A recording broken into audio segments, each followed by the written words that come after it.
Supergirl meets Hercules. The legends go to Mordor. And Arrow explores tattoo removal. We're going to talk about all that and more as we review all the CW DC TV shows.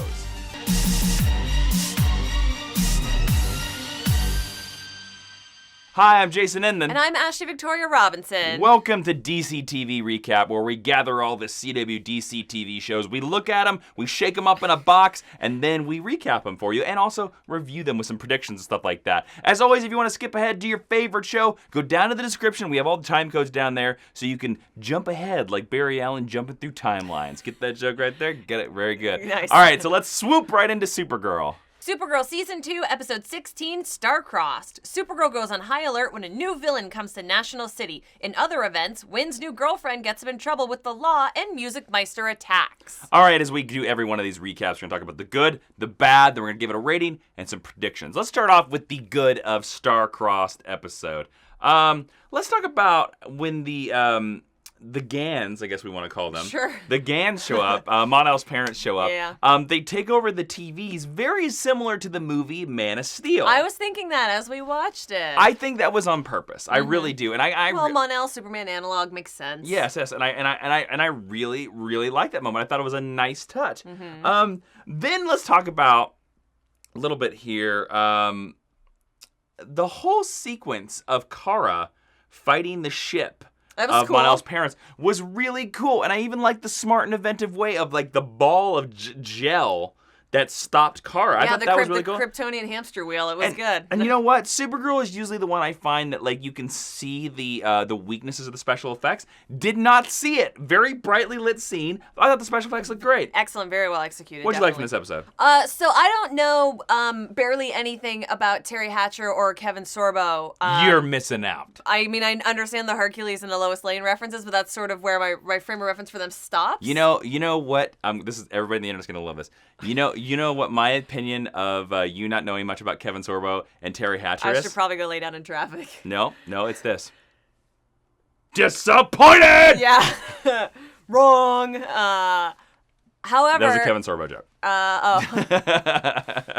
Go look up that clip if you don't know what I'm talking about. I do know what you're Kevin talking about. Kevin Sorbo disappointed. Yeah. But I was going to say, I thought Kevin Sorbo was really good in this episode. I thought he was probably the best thing that the Daxam storyline has brought us to date.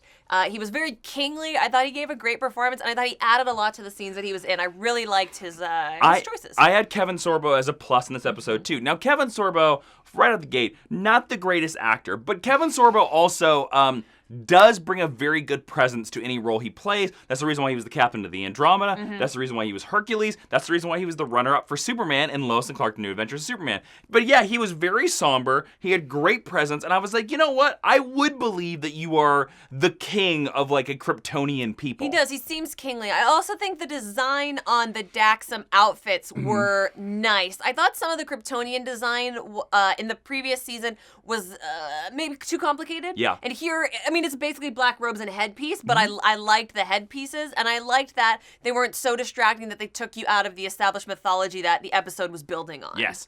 I also like that we got to see the destruction of Daxam again, but from a different angle. So we got to see the scene play out. And then right at the moment where the bodyguard is going to put Mon-El into his ship, we see a soldier guy, or they call him, I think, an envoy. Yeah. But he has the Superman shield. The House of El. The House of El shield. So I'm kind of like, who do you think this? I don't think this is going to be your prediction of the episode. No. Okay, let's predict a little bit here.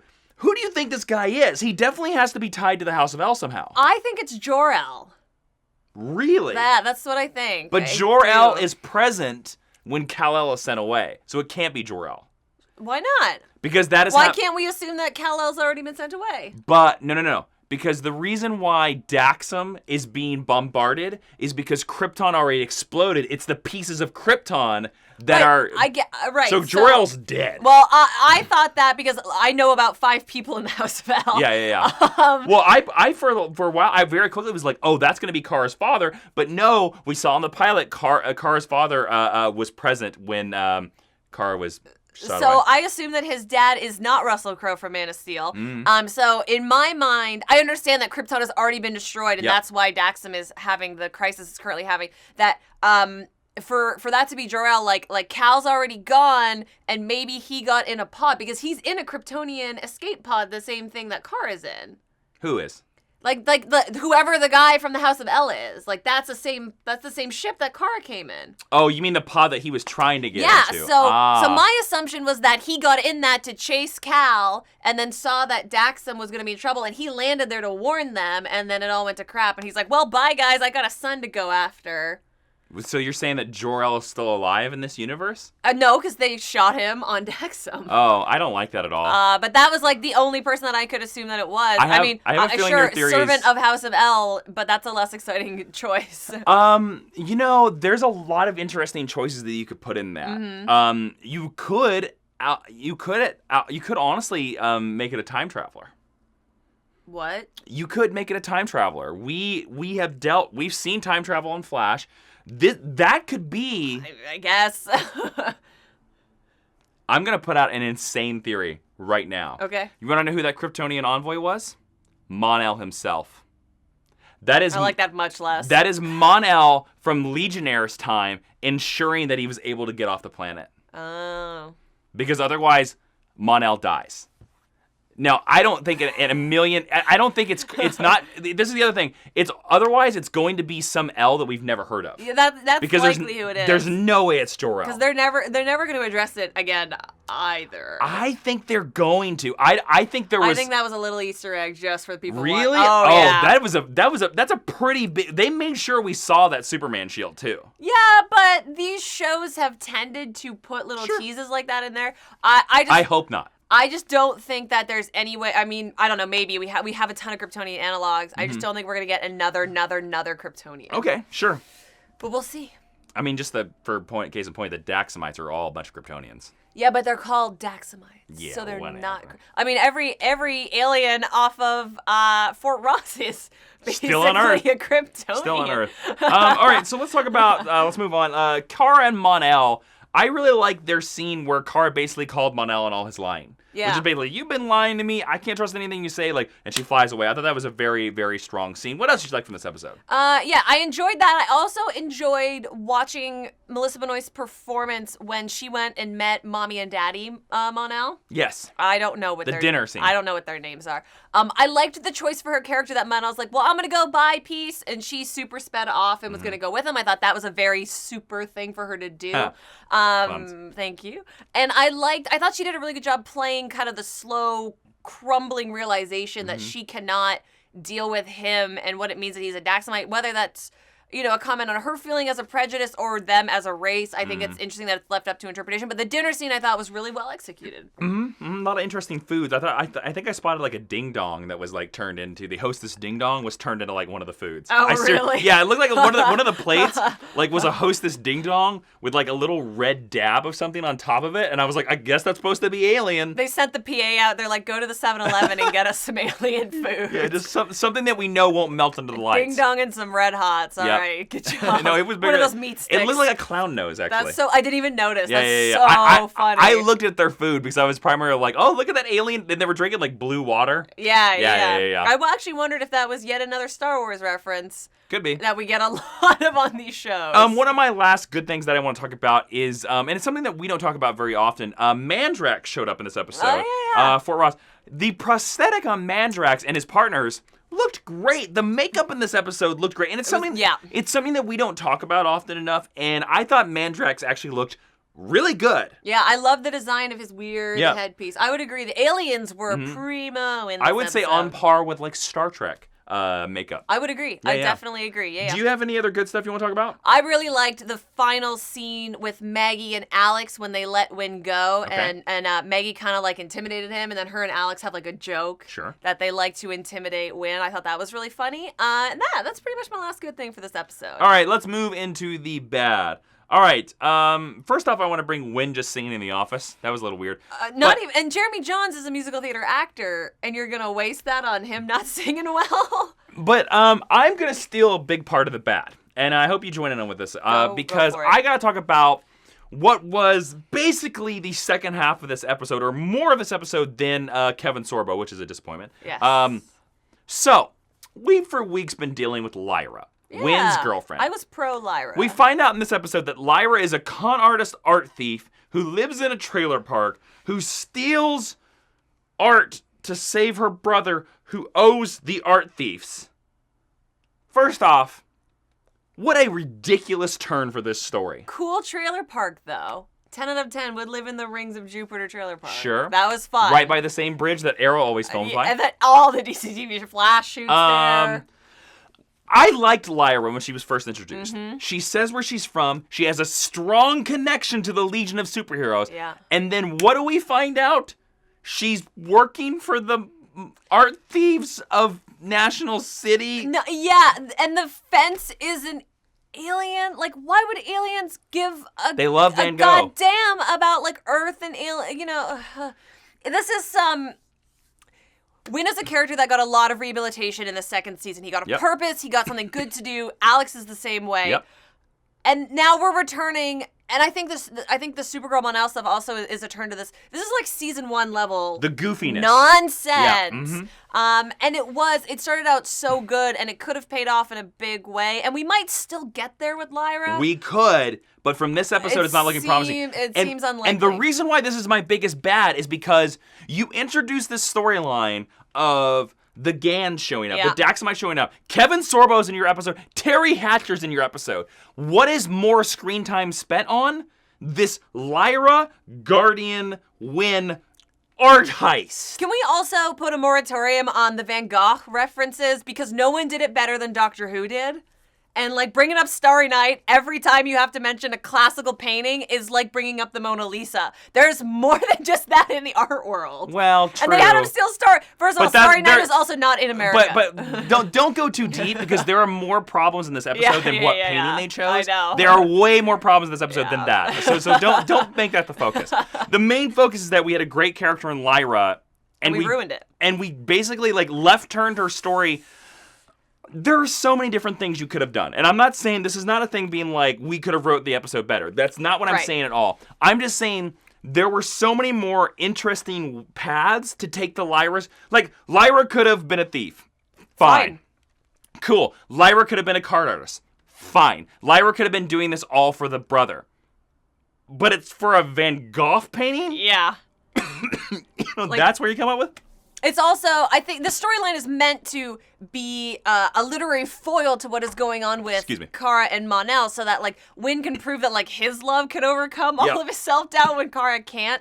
So one of the greatest things about Supergirl is the alien element, and we've introduced this really interesting alien element, and then we're gonna basically brush it to make it pedestrian to the opening and ending scenes in order to do a love story, which we've already proved is some of the weakest storytelling. It just seems like not a waste, but maybe they didn't take the most advantage of this great opportunity that they had there. All right, so we spent a lot of time with Lyra, which I think you would agree is the main bad of this episode. Yeah. So let's really quickly, very briefly, I don't want to go too deep. Jimmy showed up. We haven't seen him for a couple episodes. Didn't miss him. Cool. Oh, by the way, he had a great stupid line. Try breaking titanium alloy. What the? How is that your superhero Also, line? you don't know who this alien is. You don't know how strong this alien is. Like, Superman can punch through titanium alloy. And then Music Meister showing up exactly the same way that Mixie basically shows up at the very end of the episode. And always, again, a lot of people gave us in our Flash review, we talked about a lot of Music Meister. Darren Criss just brings no charisma to the role, and he didn't do it at the end of the Supergirl episode either. Like, you literally could have had a computer read those lines, and you would have more energy. You could have had... The fact that you went back to the Glee well didn't add anything. You could have just recast the guy who played Mixie to show up and do this, and at least he would have been funny. Let's move straight into the rating of this episode based on a scale of 1 to 5 Supergirl shields. Ashley, what would you... Our rating scale changes every single week. Wildly. Ashley, what would you give this episode of Supergirl Star-Crossed? I'm pretty tempted to give this episode a 1. Whoa. Wait, whoa. I know. Whoa, Ashley. Whoa. Kevin Sorbo was in this episode. Are you disappointed? Right, but... And you know what I would say if you gave this episode a 1? Disappointed! But, I'm going to put that clip in the video. Please do. Hopefully. Maybe. We'll see. I probably won't. I'm lazy when it comes to editing. But I've given way worse episodes than this higher rating. Yes, there are way worse episodes of this. And I like the introduction of Mommy and Daddy Mon-El, and I like Kevin Sorbo, and so I guess I'll give it a 2. I just didn't... I didn't think it was very good. I'm sorry. I agree with you. I'm going to give this episode a 2. I almost gave this an episode a 3, but the fact of the matter is that the art theft thing with Lyra overtook the plot, and the more interesting plot is Kevin Sorbo and Terry Hatcher. Your B plot should be your B plot. Well, that's the weird thing. The actual A plot of this episode is the art heist, which you're just like, no, don't introduce Terry Hatcher and Kevin Sorbo and delegate them to the B plot. Yeah. No, that's a mistake, Supergirl. So yeah, like, I'm gonna give it a 2 because, it was basically like, yeah, you were right. Kara, this is how you should forgive Mon-El. All right, let's go into predictions based on this episode going into the future of Supergirl. Okay, so I have a prediction based on the fact that Mommy and Daddy Mon-El exist. Me too. And we really like to have Jeremiah Danvers show up, and Dean Cain. We do know that Dean Cain and Terry Hatcher are going to share a scene together, and they're going to reprise, something from Lois and Clark, I guess. I've never seen it. Hopefully he wraps her in the cape, the Superman cape. If he can get a cape, then sure, that'd be great. By the way, I still do not recommend watching Lois and Clark, The New Adventures of Superman. Don't watch it. But we also like to let Jeremiah Danvers show up and beat the snot out of people, so I'm predicting that him and Kevin Sorbo, the two Supermenses, are going to get together and they're going to have a fist fight on the ship, on the Daxamite ship. Also, I'm predicting that because I want it to happen. You know what I say to that? No. I say that is so cool that everyone out there in the middle of this contest right now, that's awesome. I want to see everyone out there do a Photoshop. Ready? Here we go. Make a poster of that pose, and I want to see Kevin Sorbo and Dean Cain going at it, and it's our poster, and like it's just like, this is something I waited my whole life to see. Yeah, there you like, go. Kevin Sorbo versus Dean Cain on Supergirl. The person that can do that, grab that box over there.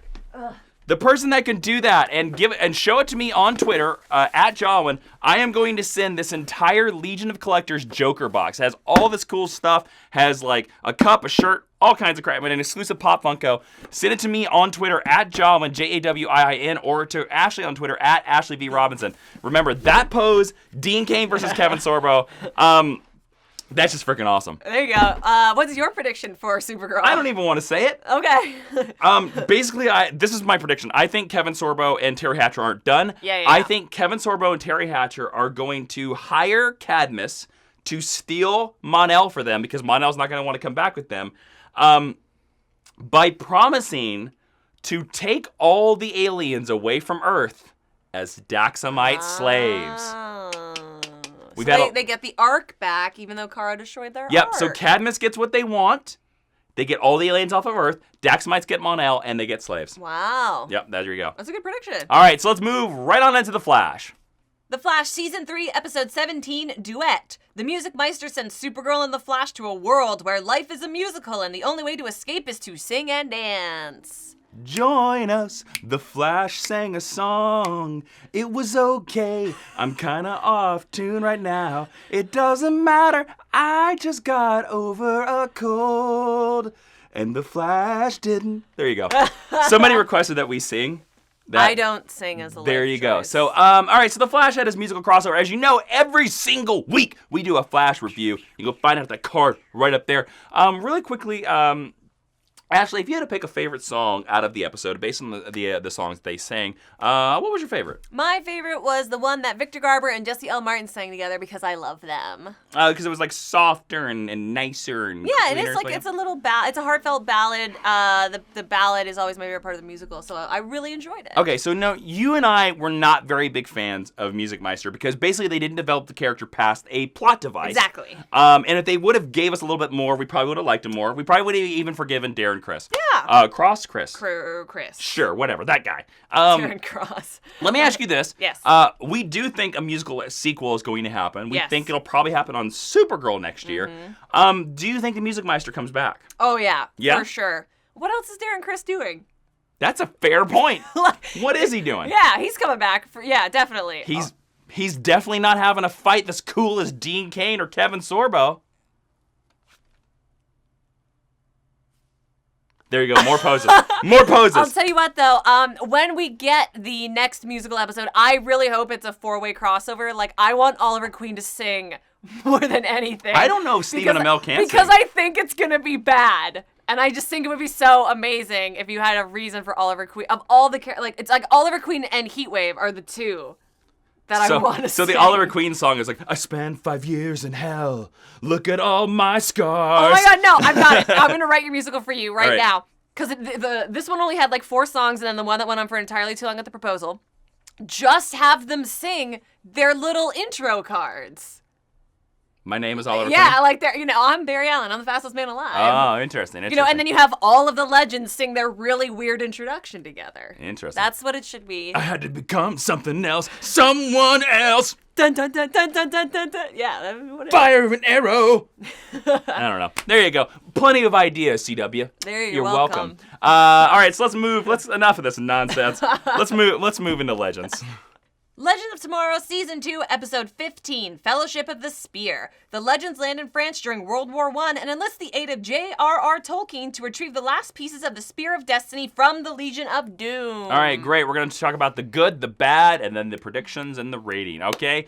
Maybe not in those orders. We're going to figure it out. All right, first off, let's talk about the good. I really liked the cold open of this episode. Mm-hmm. I liked it starting in 1960 France, War I, in a no man's land Trent situation. I thought that was really good, and especially the cutting back. I was like, that was a perfect cold open that I was like, ooh, I'm very engaged in this episode. Mm-hmm. What else did you like from this? I liked all of the Tolkien stuff. You're a big Tolkien fan. If you don't know, Lord of the Rings is my favorite thing, inanimate object, property in the whole wide world, and I was really nervous about this. You're not an inanimate object. I was like, what's an inanimate, what? Okay. Not a non-living property. And we've been touch and go on the guest stars. The guest star actors this season have not been great. I think they cast someone who really looked like Tolkien looked at the time. You can go back and find pictures of it. And I thought he gave a really great performance. So even though some of the references and some of the choices and some of the lifting of Aragorn's speech were really on the nose, I think that he handled all the situations with a lot of skill. And I really enjoyed watching him. I'm so happy that of all the guest stars in all of Season 2 that they got Tolkien right. And you should be really happy because Tolkien is going to be in the next episode too. I know. He's the actor. So like I agree with you. That actor was great. Finally, we have the first Legends historical guest actor that's good. It only took us 15 episodes. Yeah. Like, good Lord. I love that we returned to Vanishing Point. Because I'm a big Time Master fan from the comic books. I'm a big Booster Gold fan. I love Vanishing Point. I love the Wave Rider. I love this stuff like that. I like the moment that Heatwave was remembering that Leonard Snart died. Mm-hmm. And at the moment, I thought that was a great moment for Heatwave. Heatwave was really good in this episode. He was a big. Dominic Purcell was great in this episode. I love too that when he finally realizes that Leonard is not a hallucination, and his reaction is so subtle when he says, "Oh, you guys see him too," and then the implication he knows before anyone else knows how badly he's messed up. Yep. Also, let's talk about another cool comic book moment. Firestorm turned the obelisk into jelly beans. Oh, yeah, that was so... It was also almost a Doctor Who joke.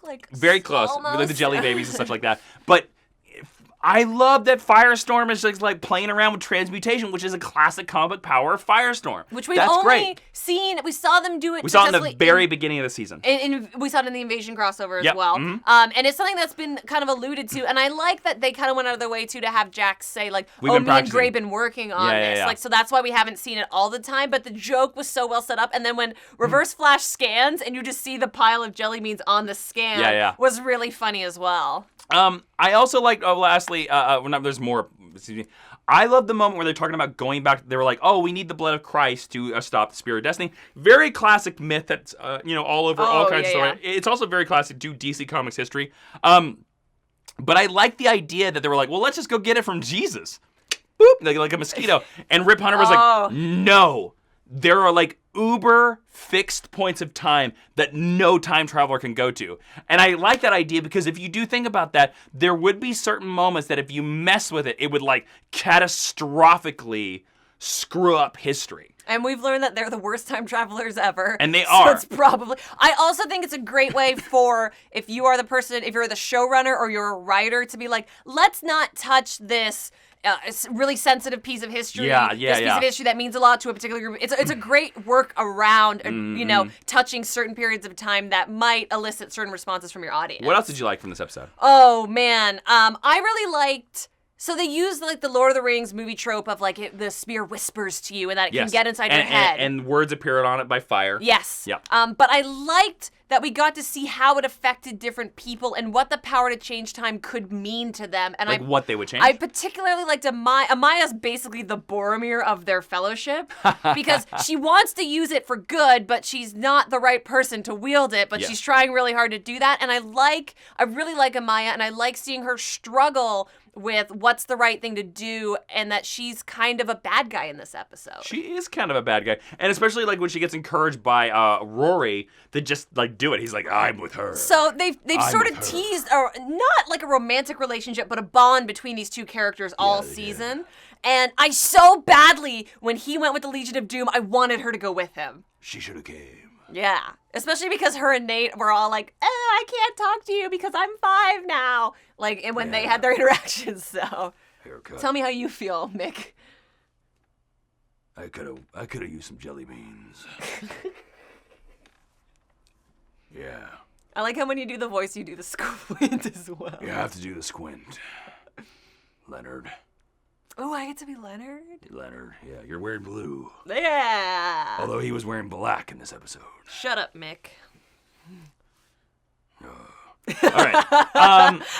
Let's talk about another production thing. The set work for the trenches was great. They did a really good job about turning that field into a really, really good set, because we know that Legends of Tomorrow does not have a huge budget, but I thought the World War I scenes looked great, possibly better than the Revolutionary War scenes we saw. I would agree. And the Gettysburg War scene Which we I'm saw. pretty sure all shot in that same clearing in the woods outside of Vancouver. I'm very similar. All 3 of those battle scenes were in the exact same Which field. is also where the dinosaurs showed up. Yeah. They did a really... No, it's not where the dinosaurs... Because the dinosaurs were in a more wooded area. Oh, okay, sure. You're right. Everything about this episode was really on point. And I don't know if it's because a lot of... They've been building towards this? Yeah, and also because it was okay looking dirty. So kind of the dirtier and the worse, like No Man's Land and the trenches looked. All you gotta do is put some barbed wire up, but... Yeah, well, they did a lot of smoke. Let's talk about something that was icy hot in this episode. Captain Cold, Leonard Snart, back in the episode. We explain that the Legion of Doom wanted to recruit more. This is a Leonard Snart pre-Legends of Tomorrow Season 1. He's a bad guy. He's an asshole in this episode. I loved it. He's pure bad guy Snart. I loved it too. It kind of does set up that maybe this is going to be the Snart that we see in next season of The Flash. Yeah. Like, we're going to go back to the villainous Snart. I don't know how they're going to work that out and not break the time stream. Maybe we don't care. Who knows? We probably don't care. I love that. He was great in this episode. I love that Heatwave 2, like, can't help but follow him. Yeah. Even though, I mean, there are some things set up in the plot where, like, he feels betrayed by the Legends and da-da-da-da, but ultimately, like, his bond with Leonard is so strong, and Leonard can manipulate him so well that he still goes with him. Yeah, it was great. And like, just pure scene chewing by, I can't remember the actor that Wentworth Miller. Wentworth Miller, thank you so much. Oh, and he was... I've been really enjoying this season, but he was really missed. And when he comes back, you're like, oh, yeah. It was like when, I was going to call him Rory. Rip. When Rip comes back. Speaking of Rip Hunter, I really liked Rip Hunter getting on the radio and telling them all to stand down and basically quoting Lord of Rings, like, we will not break bonds of fellowship. That speech at that moment really worked well. Yeah. I liked how it like made the entire crew stand down. And then there was a great moment right after that when Mick gives the spear to the Legion of Doom and says, I wish things could have been different, Sarah. Yeah. That was a great line for Mick, and he gets taken away by the Reverse Flash. It was. Great moments. What else did you really like from this episode? I thought Sarah did a really good job in this episode. I think they've been struggling to find a balance between her and Rip as... I mean, they're not co-captains, but they are co-captains. Yeah. And I actually think leaving her on the ship as kind of the Oracle to this Justice And then League. Rip being the field leader. Yeah, I thought that was a Yep. great balance between the two. And then having basically Sarah show up to do like some running and stunt work and fights at the end, I'm like, yeah, more of that. That was super cool. Cool. Any other good things? You want to move to the bad? We can move into the bad. All right, very few bad things in this episode for me. I did write a slight negative in the Whispers of the Spear, a little bit too much Lord of the A Rings. little too on the nose. It's fine. All right, so this is my biggest negative of the episode. So they run out into this war-torn no man's land, and they go to find the blood of Christ. They find it, and it's literally already exposed. And it's like literally it's less than an inch of dirt. And I'm like, this Yeah. thing has been there for thousands of years. Could have buried it a little deeper. Well, it would have been a little convenient. Yeah. A little too convenient. And then also the blood gets broken. And I'm like, there still would be blood inside there were. Yeah, Nate just leaves it. He's on the like, back. we lost it, and it's like, no, there would be like blood inside the cap, dude. Yeah. You can swab that crap out, man. Yeah. Like they never tell you how much blood you need to take out the Spear of Destiny. It could just be a droplet. Gideon could have handled that. Yeah, I think Gideon could clone the blood of Christ. Yeah. Just relax. But let's, there's like, again, very, very minor stuff. Let's go straight into the rating based on a scale of 1 to 5 time bubbles. Ashley, what would you give this episode of Legends Tomorrow? This is one of my favorite episodes of Legend of Tomorrow, aside from the fact that it panders to one of my... But I know how much you love the George Lucas episode. Yeah, so much. Mm-hmm. Aside from the fact that it panders to my most beloved of all properties, I want more like this, so I'm going to give it 5. I thought it was so good, guys. Man, we are on a constant scale. I also am giving this 5 time bubbles. This is exactly what I want from Legends of Tomorrow. Just like last week with the moon, this is... I want some deep cut DC comic book Easter eggs. I want to go to a crazy place, and I want to just have fun. Yeah. That's all I want from this show. That's all this show needs to be. And guess what? This delivered it in spades. So let's move straight into the predictions. Based on this episode, what do you think is going to happen in the future? I think that we are going to get another season. So the end of last season, we saw Sarah and I almost called him Mick, but I meant Leonard. Sarah and Leonard shared possibly the most awkward kiss of all time. Yep. And the most dispassionate kiss, You even think though... Mick and Leonard are going to share a passionate kiss? If they did, I'd be super impressed. I 10 mean, out the of Prison 10. Break fan fiction is going to go crazy. They're brothers on Prison Break. That's what I was saying. I'd be, It's know out what? there. Believe me. Oh, I believe you. I've looked it up. Have you written some? Maybe a couple. Go find it. Google it. Wentworth, what are we doing in this prison? What's his name on the show? I don't know. I've never watched Prison Break. You're my brother, but your lips feel so soft. Oh my god, I can't. I literally can't look at I'm you gonna anymore. I'm gonna break you. I can't even say it. Why do we need to break out of this prison when we really need to break out of our hearts? The prison of your hearts. Welcome to the goofy episode of DCTV recap.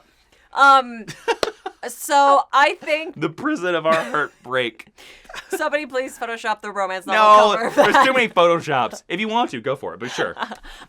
So I think that in the classic CW trope that we saw in Duet this week, I think Leonard is going to be reminded of his goodness by a kiss from Sarah before the finale, and I can't wait for that to be the second. And a kiss from me.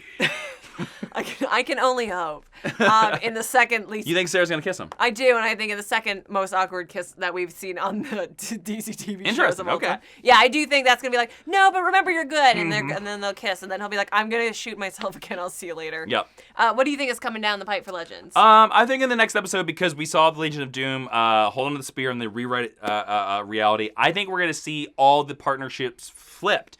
So I think Jax is gonna be the leader. I think like Rip is gonna be a subservient. I think it's gonna like every classic relationship you see throughout the Arrow universe is gonna be flipped. Basically, Amaya's gonna be a pretend historian, and Nate's gonna actually be functional. It'll be great. Exactly. It's gonna be flipped stuff like that. But I do think Mick is going to betray Captain Cold and side with the Legends. I think so. Mick is yeah. gonna be the person to reset reality. That'll be cool. Yeah, that's what I think is gonna happen. I All look right, forward to that. let's move straight into Arrow. Arrow Season 5, Episode 17, Capuchon. Prometheus goes to extreme lengths to destroy Oliver. In flashbacks, Oliver's violent tendencies come to a head in a confrontation with Anatoly. First, we will be talking about the good.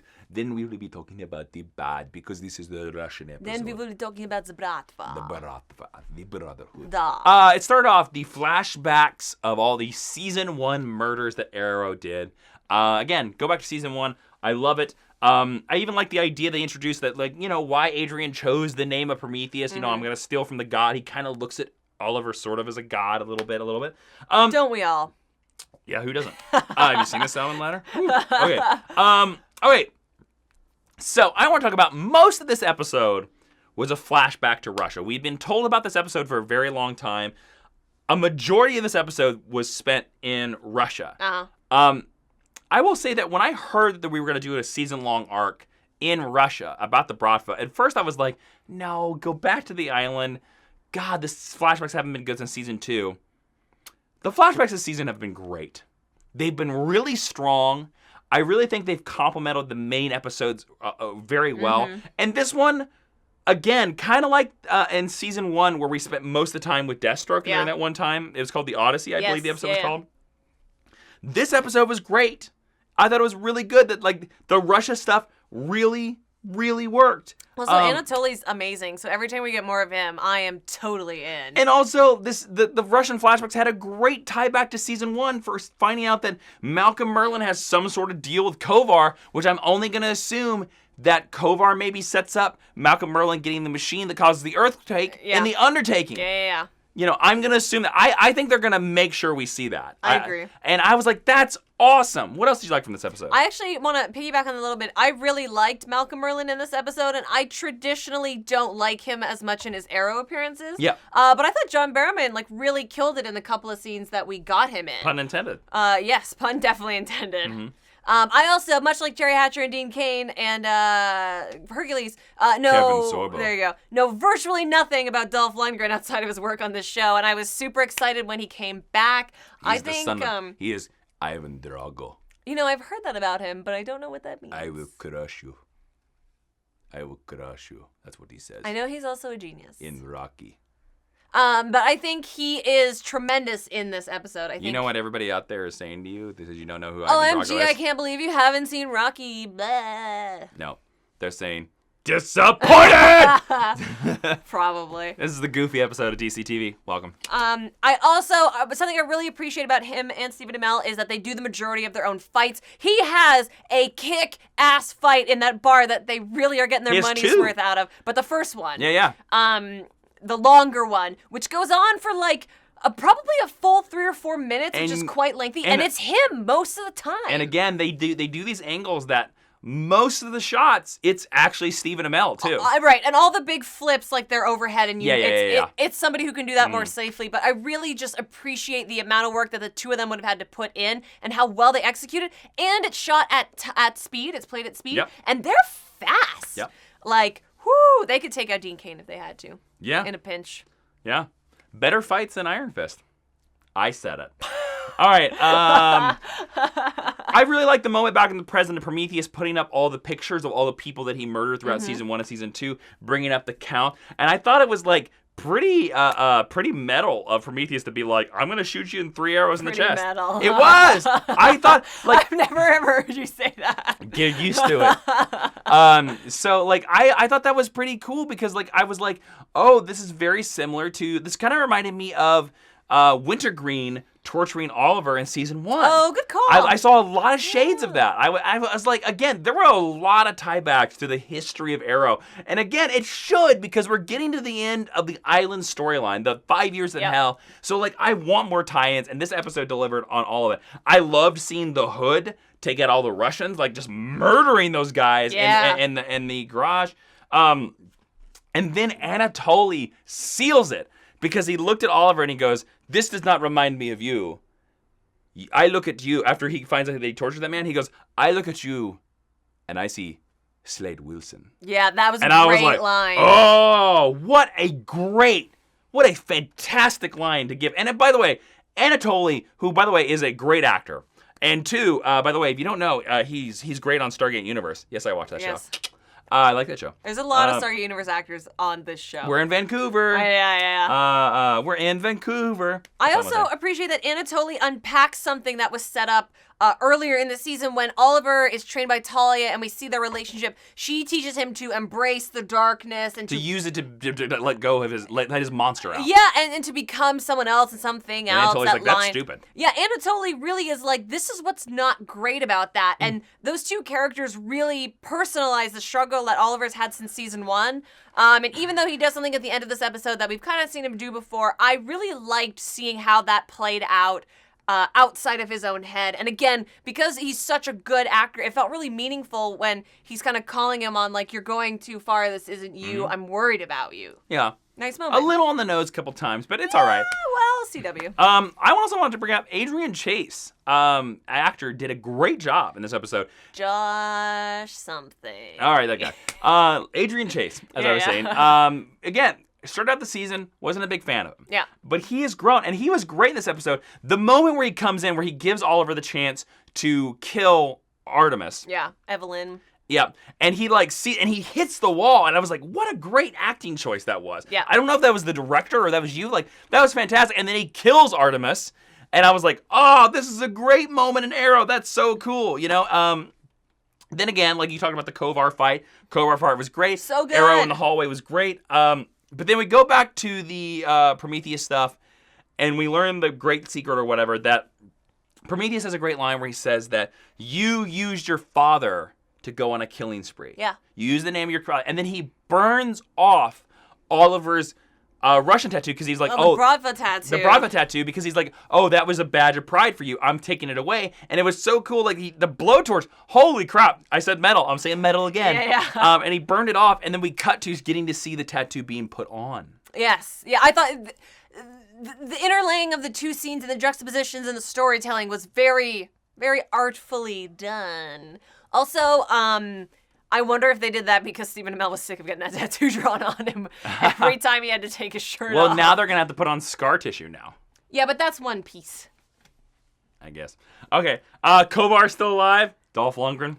Well, great. I don't know if they'll ever pay that off, but I like the possibility that maybe if we want to pay Dolph Lundgren, he'll show back up. They're going to pay that off. We have like 5 episodes left, Yeah. 7 episodes left. It feels very like Michael Myers at the end of a Halloween movie, that reveal. And then I like the fact when Oliver walked in, the final scene was great, and we learned that Oliver's been gone for 6 days. Yeah. Which, awesome. That's a great choice to make it, like, because I was worried they're going to be like, oh, you've only been gone for 2 days. Because I was worried they were going to be like, we haven't seen him in like 8 hours. Oh, thank God. Yeah. And then he just doesn't want to do that anymore. Mm-hmm. And then we cut to the end title card. That's a strong ending to this episode. It is something we've seen before. Yeah. About once a season, Oliver's like, oh, I don't know if I can do this True, anymore. but this one lands. It does. There's a lot of gravitas Yep. here. And the way the 3 actors play it who receive it, it really feels final. And also, I want to give a quick shout out as well. Stephen Amell, the scenes where he was like yelling at Prometheus, being like, I don't know what you want. Stephen Amell, I feel maybe this season, maybe because he had some more, some better scenes to chew on this season. Juicier stuff. He's kind of elevated his game this season. Yeah. I think he's had episode after episode where he's really delivered a strong performance for Arrow, mm-hmm. and something that we haven't got to see. We didn't get to see that from him last season or in the 3rd season. This season, like, really getting to the emotional core of Oliver. Yeah, and I know you say that this season is a lot like season 1. There are definite story tiebacks, but I feel like for him in particular, it feels like season 2, because season 2 was when Arrow became this fully realized superhero show, and Stephen Amell really took a step as an actor, and this feels like another great step in his development. And having watched it from the beginning, it's cool to see him settle into this new kind of status. All right, so let's move into the bad, if you're okay with that. Yeah, we can. All right, let's leave the big conversation about the end to the last here. Let's talk about a couple other minor things here. Okay. All right, so Artemis, the Artemis actress, we haven't seen her in a long time. She shows up. Her first line delivery is a little weak. But then, to be honest with you, I didn't like that we found out that she was alive. I thought the moment was way more powerful when she's actually dead. Yeah, I also want her to be dead because I don't like that character very much. Well, that's not a strong enough reason to No, believe her dead. it's true. But it does feel like a cheat Agreed. And I don't know what else there is to do with that character except have Oliver kill her by the finale. Again, like I said, I think it was just a more dramatic and powerful story beat to just leave her dead. For Adrian and Oliver. Well, just that Prometheus, you can't partner with him. Yeah. Like, I mean, we've seen this guy stab his wife. Yeah. Like, so, like, I like that reveal better. I mean, I get that we're going for this whole thing that he's 10 steps ahead. Yeah. He's 10 steps ahead. But I was like, it doesn't matter. Yeah, that's too many steps to be ahead. Yeah. Just be 2. It'll be fine. All right. Also, there's a funny little beat in the back room of the bar when Kovar sees the hooded man. He doesn't realize it's Oliver, and then he takes down the hood, and he's like, Oliver Queen. He doesn't even have his raccoon paint on. Like, you can so tell that it's Oliver. I know. I was just like, I'm going to nitpick you a little bit, but I'm like, I guess comics. Yeah, totally. All right, let's talk about the big secret here. So, Prometheus spends the entire episode talking about, Oliver, you got a secret. You got a secret, Oliver. It's very vague. Oliver, you got a secret. I know you got a secret, Oliver. You got to tell me what the secret is, Oliver. You gotta block out your eyebrows a little bit more. Yeah, I'm trying to. And then we find out that Oliver's like, he kills because he likes killing. That's the whole device of this episode. Now, I really like this episode a lot, but I will say to anybody like yourself, like me, who has watched this series, since episode 1, is this really a revelation? No. Revelation, No, it's not, because I understand what they were trying to do, but again, I think his statement was too vague. It's like when you get that assignment that's like, you can do it on whatever you want. Yep. And you're like, it lacks structure and it lacks focus, and it makes him seem like a messy, crazy person. Adrian, yes. Yeah. And then about halfway through, I think I said to you, it's just going to be that he likes to kill people. Yeah, and I said that too. And it's kind of obvious. And sometimes the DCTV shows do stray into the realm of obvious choices. Or hitting it on the head too much. Yeah, and I think if we were going to do that and we needed to have him vocalize it for whatever reason, it shouldn't have taken the whole episode. I agree. If you can figure it out before the characters can figure it out, sometimes that makes for tough watching. Again, I really like this framing device. And this is my only negative towards that framing device. I would agree. Is that, like, I mean, I think it was a powerful moment for him to say it. Yes. But again, I'm like, I think we've had this conversation before, and I think we as viewers already know this. So the performance is great. Yeah. But the drama of that moment, like us as viewers, like we get from that moment because we know it. Yeah. We already know it. I didn't need multiple scenes too of Adrian going, "Tell me your secret, Oliver." Yeah. Like, one of those would have been We could have sufficient. just used torture. Yeah. More torture. Sort of. So that's it. Let's move straight into the rating based on tonight's episode on a scale of 1 to 5 arrows, 5 being the best. What would you give this episode of Arrow? I think this was a really great episode of Arrow. I think we've been on an amazing streak with the season this season. And I liked that Stephen Amell had a shirt off the entire time, so I'm going to give it 5 out of 5 arrows. And you didn't even give last week's 5 either. Didn't I? I don't remember. I don't think so. Did Ray start a fire? Who knows? What are you going to rate this episode of Arrow? Firegate. #Firegate. So I thought this episode was great. Thought this episode was strong. That there was some great acting. Again, we went to Russia. We spent most of the episode in Russia, and it worked. I'm gonna 5. This is the second week in a row that Arrow has been stellar. And if this trend continues, man, this season. If this season ends as strong as the episode that I saw tonight ends, like, man, on par with season 2. Definitely. On par. And I'll tell you, I'll say this right now, in fact. If the finale is as good as this episode tonight, this was the best DC TV show of this year. I would agree. By far. Just most consistent, most best acted, best storylines. It'll be Arrow. If it can finish strong if it's and deliver in that final episode. Again, we got 6 episodes, so they could derail it. Who knows? Yeah. But it's happened before on Arrow. I don't think so, though. I have a good feeling. I agree with you. I think that they're very focused on tying this into season 1, and I think it's going to be really strong. All right, let's move into predictions. Ashley, what do you think's coming in the future? More Artemis stuff? And the future of Arrow?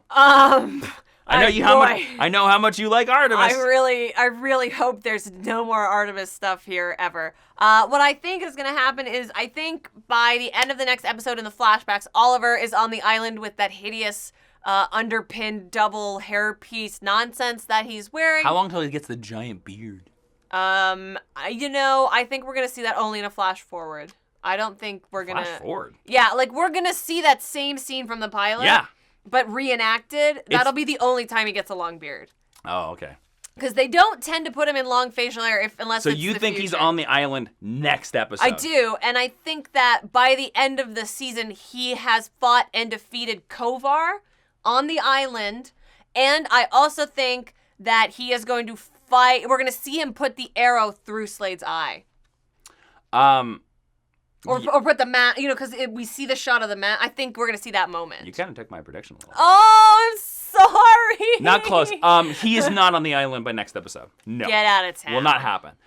He will be on the island, I think, within the next 3 episodes. Okay. He will fight Kovar in Russia before he leaves, because that's the whole reason of Kovar waking up. Or he will fight Kovar in another location. I think Oliver Queen is going to go to one other place. It'll either be Nanda Parbat or it'll be either like Hong Kong. I don't think it's going to be Starling City. I don't think so because either. especially how he said he turned around. I worry right now that he might go back to the island as a self-imposed exile. That he might. Oh yeah, that's total Oliver move. That he might just be like, I'm going back, and I don't know then why he would return. I don't know.